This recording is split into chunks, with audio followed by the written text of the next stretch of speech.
Please join me in welcoming filmmaker Sebastián Lelio.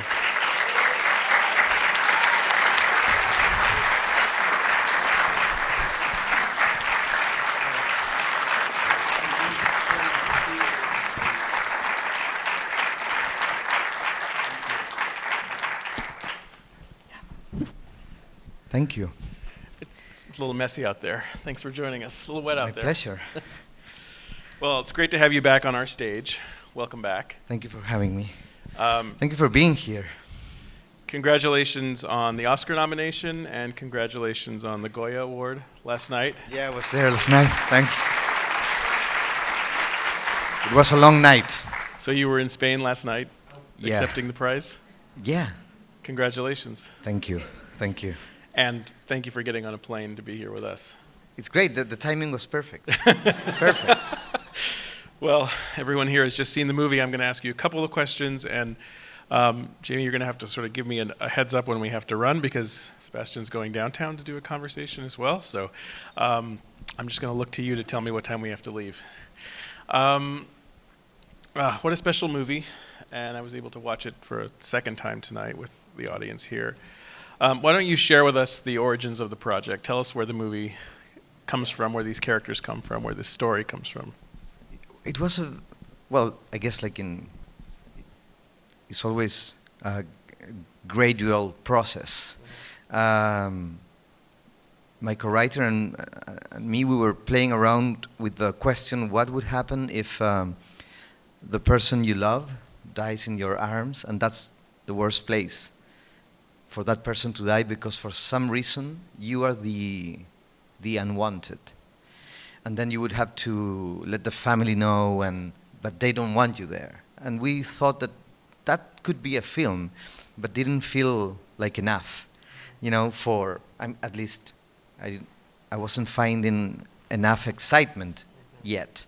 And then due to the process of the script writing work, the idea of, what if this whole situation happens to a transgender woman? And that was like a milestone in the process. I mean, I heard like a pong, in my head, because it sounded very moving, like there was something very moving about the idea, and at the same time, full of dangers. Like, aesthetical dangers, artistical dangers, moral, traps, and that was a great sign, But I don't live in Chile. I live in Berlin since a few years, so I was a bit detached of what was happening in Santiago. I didn't have any transgender friends in Santiago, and so the immediate response was, we need to stop writing and we need to meet who is out there and see who is out there. And to make a long story short, we met 2 or 3 transgender women. That was very illuminating to see them in their normality, and it was very revealing. And they said, you should meet Daniela, the protagonist. She's a lyrical singer. She has some acting experience. She's fantastic. So I met her that same day, and that was it. And that was like, okay, I loved her, and after that meeting, I understood that I wanted to make the film, that I was not going to make it without a transgender actress, and then I was super happy because Daniela accepted to become our cultural advisor. So for a year, she was sharing with me, her experiences. She had no idea of what we were writing about, but she was talking about her life, about what being a transgender woman has meant for her in a country like Chile, and we became friends. And suddenly, not suddenly, at some point, like halfway through the writing process, the idea of maybe I could make a transgenre film about a transgender character appeared, and that was the second clack, because then this idea of a polyformic film that has at it, that flirts with different genres and visits different tonalities, but that has at its center a real beating heart, which is Daniela. Kind of like, I don't know, that's the moment when I knew that I really wanted to make the film. And then towards the end of the writing process of the first draft, I'm about to finish. No problem. I realized that I wanted Daniela to be the star. That I didn't need to look any farther, that she was always, Right in front of you. right in front of me. Well, it goes without saying that Daniela's performance is so essential to this movie, and it's such a spectacular performance. She's just amazing on the screen. Tell us about the before you decided to cast her in the film. Tell us about some of the conversations you had at the beginning. So you were talking with her and then adapting the idea from those conversations. Yeah, but since Danny had no idea about what the script was becoming, somehow her experiences, they brought like a texture. And I would say some things are coming directly from her experiences. Not whole scenes, but the way in which microaggressions are delivered, the way in which people behaved when they address her as a he. We see it in the language, even in the way that she interacts with some of the other people in the movie, and whether she should be called he or she, and then how she addresses other people. It's as specific as that. Exactly. And then, I would call her and, have you ever have a problem with the police? And she would tell me one or two situations, and I would use some little bits of that eventually. But that's how it was built.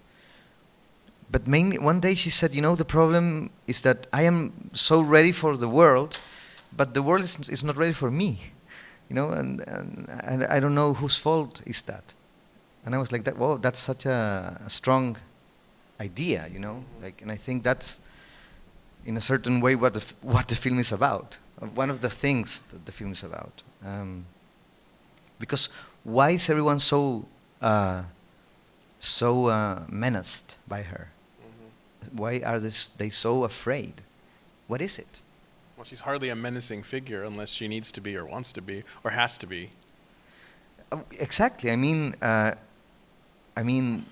what's the danger? Yeah. What is it?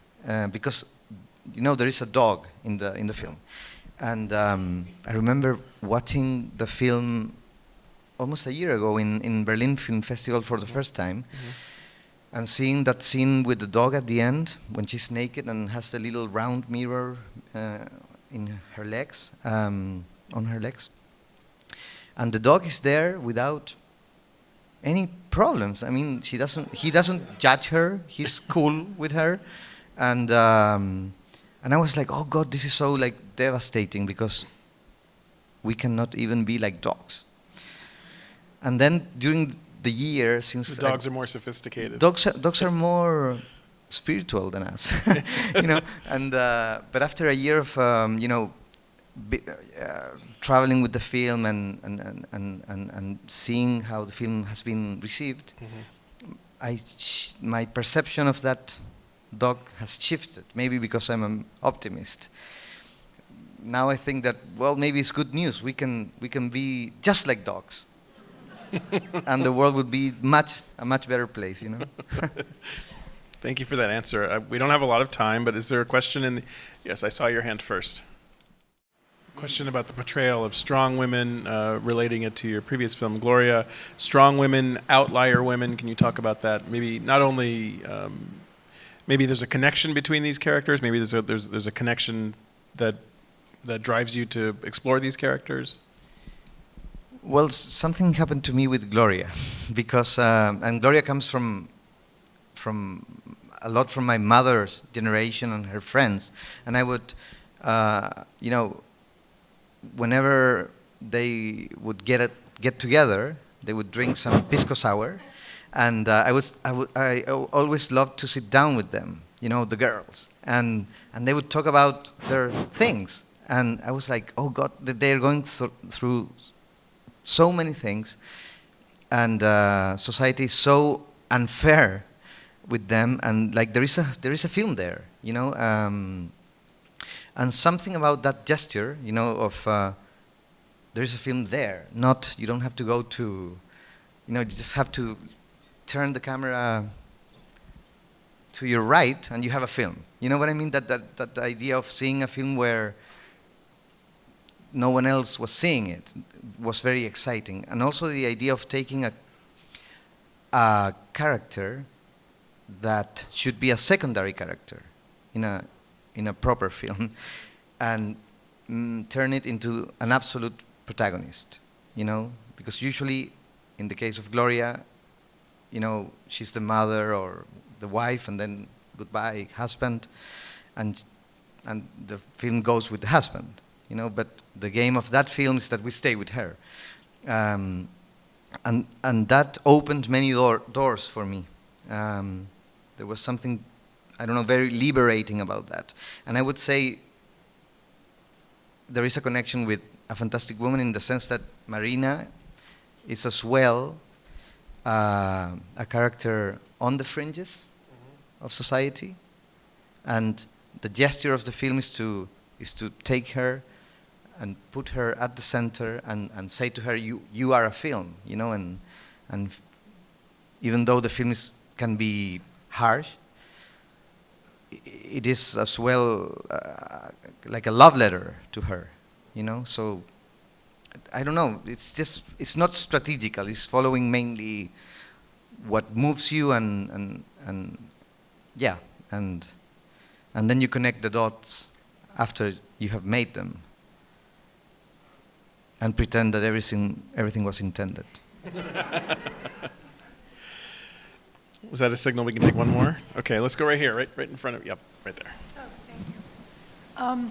First of all, I want to thank you for a beautiful movie. So thank you for bringing this to us. The performance of this actress was amazing. And I was thinking about the American actresses who were nominated for Academy Awards this year, like Sally Hawkins and Frances McDormand. Her performance was right up there. And I was thinking partly it was her talent, partly it was your direction. But there's something about her humanity that shone through, that she was mesmerizing. I just want to hear you say something about that. And also in Chile, has she been nominated for various awards? I mean, what's going on in Chile about her? Because she was extraordinary. Well, thank you. She became an icon in Chile. Like, she's super well known now, and it's been an amazing year for the film and for her, you know. I think what she brought to the film is her presence and her body. Her body carries a history, and her skin is impregnated with all those experiences, and her eyes hold those memories, and I think the camera knows that. And I think this film would have worked with a cisgender actor playing a transgender character, but it would have been a completely different game. I think her presence added a dimension that just defined the film and somehow elevated the film into more complex realms. I think she's a force of nature. I mean, she sings, you know, she's a lyrical singer. It's her voice, that's her singing at the end, and she's a self-formed actress. She transitioned, being a pioneer when no one was doing that in Chile. So she is really something, and I love characters, and I love writing characters. But what I'm really interested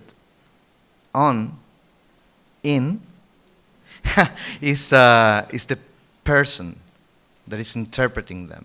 You know, so for me, characters are like a device for you to create a crack in order to grasp something from the human being that is interpreting that role, and finding ways for the camera to capture that.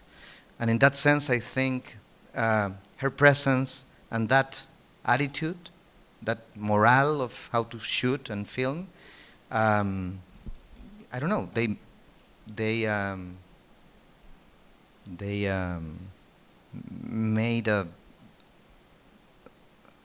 became a nice synchronicity. Maybe, yeah.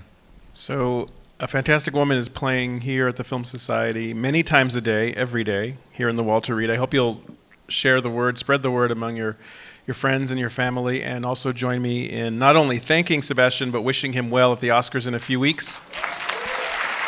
And congratulations. Thank you. Thank you, Ian. And now we have to go. We have to go. Thank you very much.